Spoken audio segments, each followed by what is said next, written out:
What's my art worth? It's a question on many collectors' minds.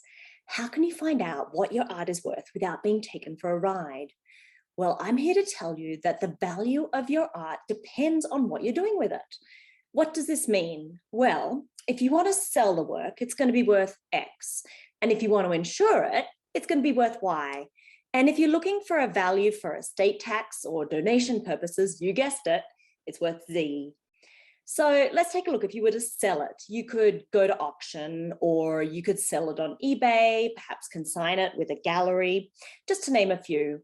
Now, each of these outlets is going to have an amount that its audience is willing to pay for such an item, as well as a fee associated. And this fee is usually a percentage of the total sales price. Now, let's take that same object and look what it would be worth if you were to insure it. So the purpose of insurance is to be covered for loss or damage, with the intention of being made whole if loss or damage occurs. You want to be able to go out in the marketplace and replace this object in a place where you would usually shop for such an item, and to get one of comparable quality and in a reasonable time frame. So the value for insurance is typically going to be higher than if you were looking to sell it. It makes sense, right? So now let's look at the value of this same object if we were looking to donate or if we needed to pay estate tax. The IRS governs the definition of what's called fair market value, or FMV for short.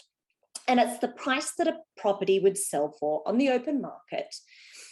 It's the price that would be agreed upon between a willing buyer and a willing seller, and neither of them being required to act, and both having reasonable knowledge of the relevant facts.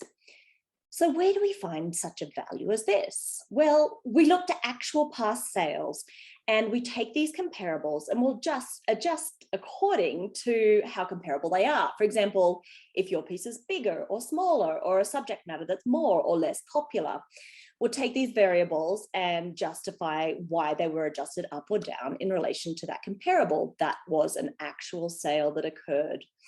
So you can see it's not a simple one price fits all to answer what your art is worth. So start by asking the question, why do I want to know the value? And this is going to guide you to look in the right place to get the answer that you need.